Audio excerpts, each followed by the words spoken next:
இதே வந்து மலையாளத்துல வந்து கருப்பு எப்படி போயிட்டு இருக்கு, இப்போ இந்த படம் வந்தா உங்களுடைய இமேஜ் எப்படி இருக்கும் தமிழ்நாட்டுல? நல்லா இருக்கும். அவருக்கு இந்த ஃப்ரைடே ஒரு லவர் பாய் ஒரு படம் ரிலீஸ் ஆகுதுங்க நாளைக்கு. அவருக்கு நிறைய இமேஜ் இருக்கு கேரளால. ப்ரொடியூசர் சார், சின்ன சின்ன ஆசையா நாளைக்கு ஒரு ரொமான்டிக் ஃபிலிம் ரிலீஸ் ஆகுது அவருக்கு.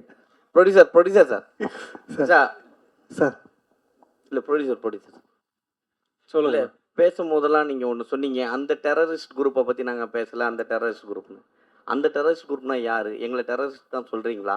ஆஹா, அதாவது அந்த டெரரிஸ்ட் குரூப்னு சொல்ல அந்த வார்த்தை ஏன் பயன்படுத்தி இருக்குன்றது வெளி கண்ட்ரியில சேர்ந்தவர் தான் பயன்படுத்தி இருக்காங்கன்னு சொல்றேன். அதுதான் சொன்னேன், அதுதான் மென்ஷன்.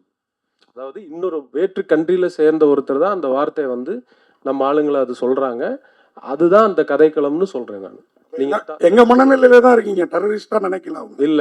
அதே மாதிரி இன்னொரு கேள்வி, அனந்தன் காடு நீங்க டைரக்டர் ஹீரோ எல்லாம் சொல்றத பார்த்தா தமிழருக்கும் ஆனந்த காடா இருக்கும்னு நினைக்கிறேன். கண்டிப்பா ஆனந்த காடா இருக்குமான்னு தெரியல சார், தப்பான காடா இருக்காது.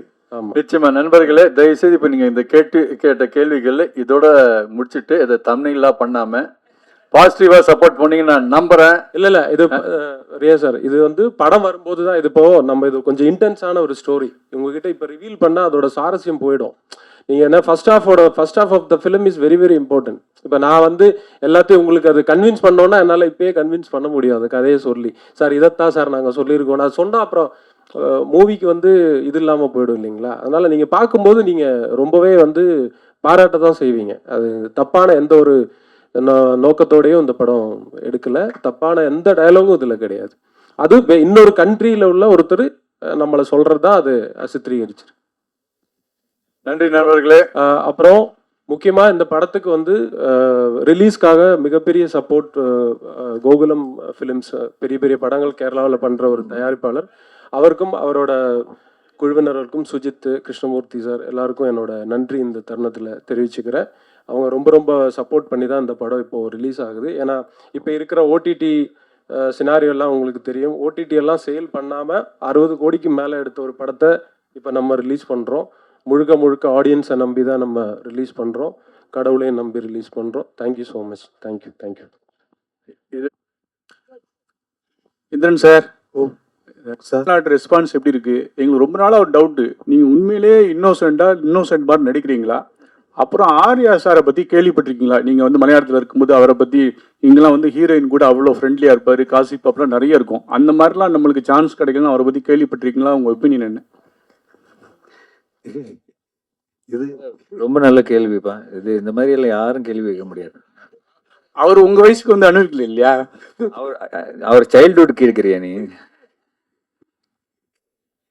நான் சாரை நடிக்கிறதெல்லாம் பார்த்து ஆச்சரியப்பட்டிருக்கேன்.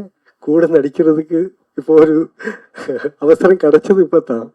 அது பெரிய விஷயமா எனக்கு சொப்னம் மாதிரி தான் இந்த படம் முடிச்ச வரைக்கும். அவர் நடிகரை பற்றி கேட்கலாம் சார், வேற ஏதாவது கேட்கலாம். ஆமா, இது அப்படி அல்ல அல்ல, இது எளிமை. இது மாதிரி மலையாளத்தில் கேட்டிருக்கேன் சார் ஒரு ஆளு, நீங்க இது நம்ம ஏமாற்றுதா இப்படியான்னு. அப்ப நான் அவர்கிட்ட சொன்னதும் இதுதான், உங்களுக்கும் மறுபடியும் அதுதான் இருக்கு. ஒரு വളരെ சின்னதிலே நான் சினிமா இல்லை வந்து சேர்ந்தேன், அது காஸ்டியூம் பண்றதுக்காகத்தான். அப்போ என் உடம்பு அவ்வளோ ஏதோ எனக்கு நிறைய அந்த மாதிரி பேர்கள் இருக்கு, நீர்க்கோழி, நத்தலி, சுண்டலின்னெல்லாம் நிறைய பேர் இருக்கு, கொடைக்கம்பின்னெல்லாம். அதுக்கு தகுந்த போடி தான் என்னுடையது. ஆனால் கொஞ்சம் காமெடி எல்லாம் பண்ணி வந்தான். அப்போ என்ன மாதிரி ஒரு ஆள் சினிமா இவ்வளவு அழகான நிறமுள்ள ஒரு இடத்துல எனக்கெல்லாம் எங்கே ஸ்பேஸ் இருக்குமா? அப்போ அன்னைக்கு இப்படி நின்றுருக்கும், அப்படி ஆயிருந்திருக்கும் நினைக்கிறேன். அது எனக்கு அதுங்க பழக்கம் ஆகி போச்சு இப்போ. அப்போ நினைக்கிறேன் அதாയിരിക്കും காரணம் நினைக்கிறேன்.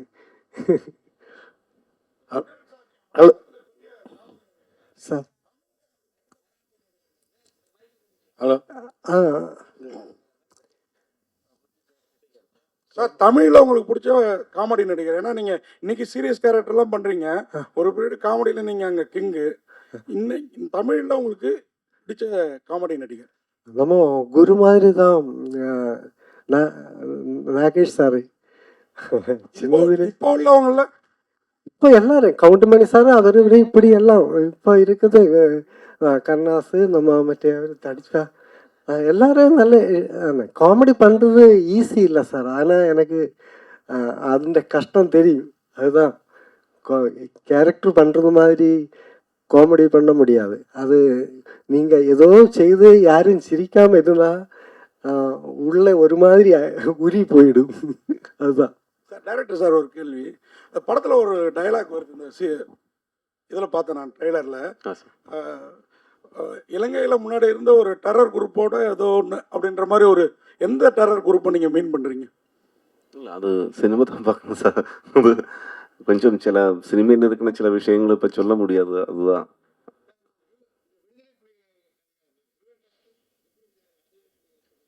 சார். இது 80s எண்டில் 91 நடந்த ஒரு சில ரியல் இன்சிடென்ட்ஸும் இதில் வச்சிருக்கு. ஆக்சுவலி ரியல் இன்சிடென்ட்ஸ் அல்ல. ട്രിവാൻഡ്രത്തും അത് സംബന്ധமான அது അവിടെ വരുന്ന ക്യാരക്ടേഴ്സിന് ചില ബാക്ക് ഡ്രോപ്പുകൾ കാട്ടുது. அதான் டைரக்ட் சார், எங்களுக்கு தெரிஞ்சு வீரப்பங்காடு சந்தனக்காடு தான். இது அனந்தன் காடு. അനന്തങ്കാട് ஆர்யா வேற கன்னு வச்சிருக்காரு. வீரப்பனுக்கு பதில் அவரோட காட்டுல சந்தனம் என்னன்னா അനന്തൻകാട് ട്രിവാൻഡ്രത്തിന്റെ ഓൾഡ് നെയിം தான் അനന്തൻകാട്. அதான்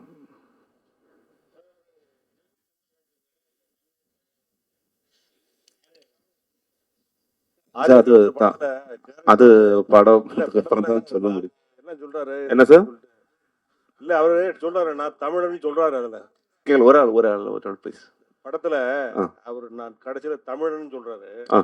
அதாவது தமிழ்நாட்டு தமிழரா போராளியா நடிக்கிறாரா இல்ல இலங்கை போராளியா நடிக்கிறாரான்னு? இல்லை சார், அது சினிமா பார்த்தா தான் பார்க்கணும். அது கண்டென்ட் ரிவீல் பண்ண முடியாது. ட்ரெய்லர்ல சொல்லிட்டீங்களே.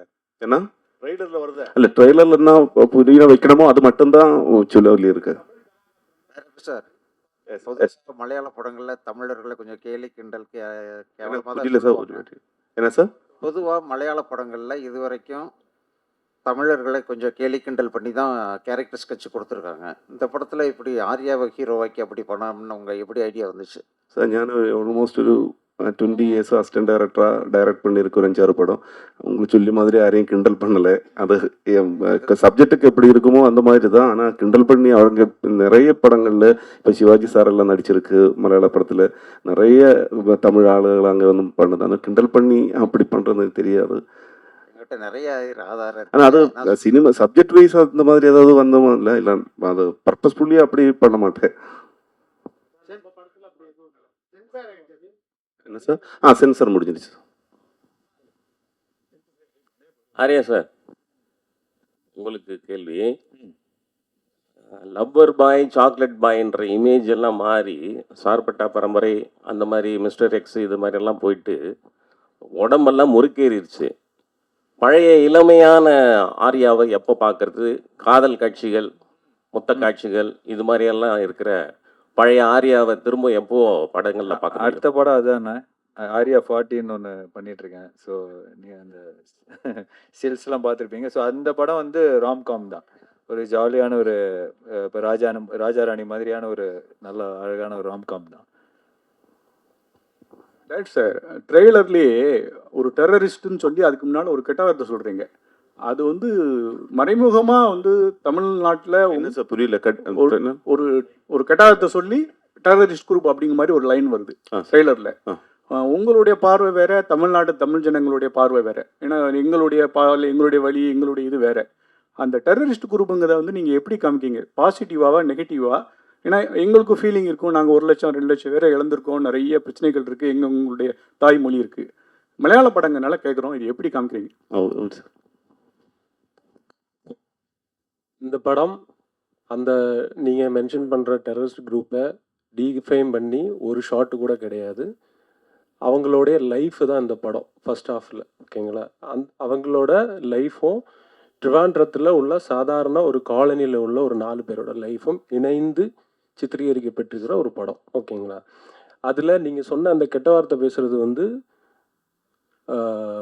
வேற்று கண்ட்ரியில் சேர்ந்தவர். ஓகேங்களா? அதை அந்த இடத்துக்கு தேவைப்படுறதுனால வச்சுருக்கோம். சென்சாரும் பாஸ் ஆகிடுச்சு. இவங்களே இழிவுபடுத்தி பேசல. அது அவங்க யூஸ் பண்ணுற வார்த்தை. அது இல்லைன்றது நமக்கு தெரியும், நம்மளோட உணர்வு தான் அந்த படத்தில் பேசியிருக்கோம். அந்த மாதிரி தப்பான எந்த ஒரு இதோடையும் நம்ம அதை பண்ணலை, கையாளலை. அதை நீங்கள் உறுதியாக படம் பார்க்கும்போது தெரியும். அந்த இடத்துக்கு ஏன் அந்த வார்த்தை தேவை அப்படின்னா, அவன் ரைடு வரும்போது அப்படி தான் பேசுவான். ஒரு வேற்று கண்ட்ரியில் சேர்ந்த ஒருத்தர் நம்ம ஆளுங்களை அப்படி தானே பேசுவான், டெரரிஸ்ட்னு தானே பேசுவான். அதனால் அது யூஸ் படுத்தியிருக்கு, அவ்வளோதான். அது திரைக்கதையில் வந்து சென்சார் போர்டு கன்வின்ஸ் ஆகி அது நம்ம ஆளுங்களுக்கு எகெயின்ஸ்டாக இல்லை அப்படின்றதுனால தான் அதை அலோவ் பண்ணியிருக்காங்க. ஸோ அந்த சந்தேகம்லாம் எதுவும் வேணாம் உங்களுக்கு. நம்ம அந்த மாதிரி டீஃபேம் பண்ணி ஒரு சின்ன ஷாட்டு கூட கிடையாது, சரிங்களா? நம்மளோட சஃபரிங்ஸ் தான் இருக்குது படத்தில் கொஞ்சம்.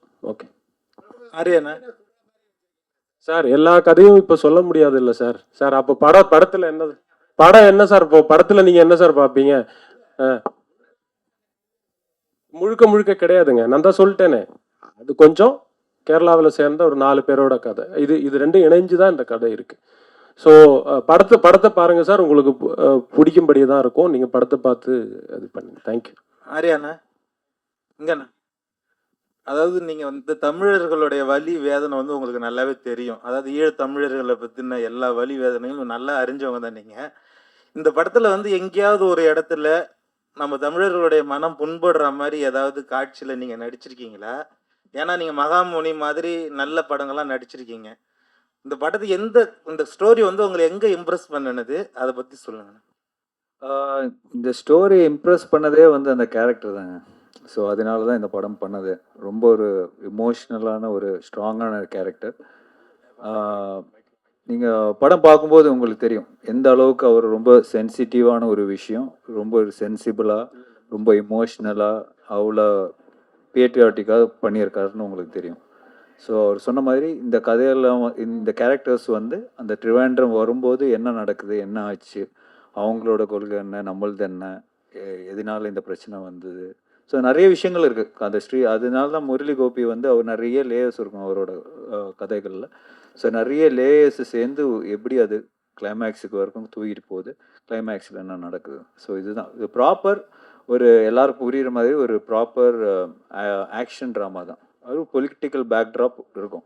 பொலிட்டிக்கல் ஃபிலிம் கிடையாது, பொலிட்டிக்கல் பேக்ட்ராப்பில் நடக்கிற ஒரு ப்ராப்பர் ஆக்ஷன் ட்ராமா. நன்றி நண்பர்களே. இந்திரன் சார் நீங்கள் கருப்பு படத்தில் கடைசி கேள்வி. கருப்பு படத்தில் வந்து ரொம்ப இன்னசென்ட்டாக வருவீங்க, ஆனால் இந்த படத்தில் அப்படியே ஆப்போசிட்டாக பண்ணியிருக்குன்னு சொல்கிறீங்க. மக்கள் வந்து இப்போ கொண்டாடுறாங்க, உங்களை தமிழ் மக்கள் வந்து கொண்டாடுறாங்க.